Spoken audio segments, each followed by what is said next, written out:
So, my topic is social and cultural impact of tourism on host destination. So, una tag-discuss about social impact. Social impact of tourism on host destination can be both positive and negative. Here are some key points to consider. Naigduha ka klase ang impact sa social nato na positive ug naay negative. So, ang positive impact ay economic benefits. Tourism can create jobs and stimulate local economies.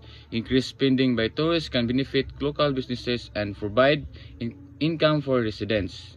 So, ang pagtaas ng mga turista ay maaring makinabang sa mga lokal na negosyo at makapagbigay ng kita para sa mga residente. Dako kayong tabang pagdagang kay turista kay. So, ang ikaduha kay cultural exchange. Tourism encourages cultural exchange and understanding. Locals and tourism can share experience, traditions, and perspectives, fostering a greater appreciation for diversity.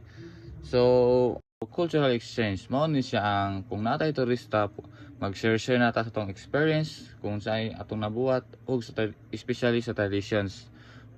Pwede nato sila tudluan, kaya sa nang diri sa Iligan, na amon dito sinulog diri. Pwede nato sila ipasabay, ato sila tudluan kung sa'y buhaton. Kaya bitaw para mag-amigohay ta. And the last, katulo, preservation of heritage. Increased interest in local culture and heritage can promote conservation efforts for historical sites, traditional practices, and local arts. So, nakoy ipakita nga mga picture sa inyo. Ang kaning kauna kay mo nang giingon ganiya nga economic benefits. Nitaas ang atong sales sa atong business diri kay daghang tag turista. And kaning kaduha kay mao nang ning nagkaamiguhay ta sa ubang turista nga nilaag diri sa ato. Dili na buta sa negative impact. Overcrowding. High tourist numbers can lead to overcrowded attractions, straining local resources and diminishing the quality of life for residents. So, ang pasabot ana niya kay kanang bitong daghan na kayo ang turista, overcrowded na kayo. Di na magasinabot mo nang sayo magkagubot. Anang di na pud ganahan ng mga residente. So, ang ikaduha kay environmental degradation. Increased tourism can lead to pollution, habitat destruction, and resources depletion, impacting local ecosystem and communities.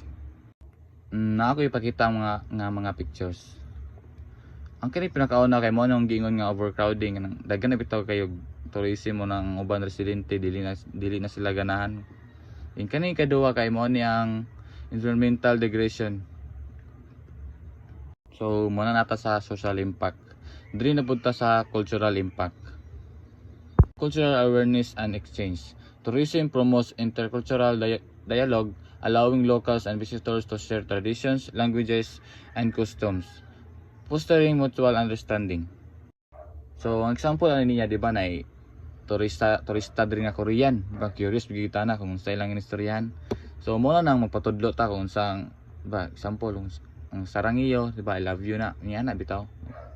So, ang ikaduha kay economic support for arts. Tourism can provide financial support for local artists, artisans, and performers, creating opportunities for cultural expressions and sustainability. So, nako example picture sa nila. Kani pinakauna tong mga dialogue bitaw yung giingon nga mag-share nata tong mga languages. Tourism can also stimulate the production of sales of local arts and the crafts to meet the needs of visitors and at the same time contribute to the continuation of traditional crafts and skills. So, nagipon na positive impact ug negative impact. Mao na siyang nasa picture.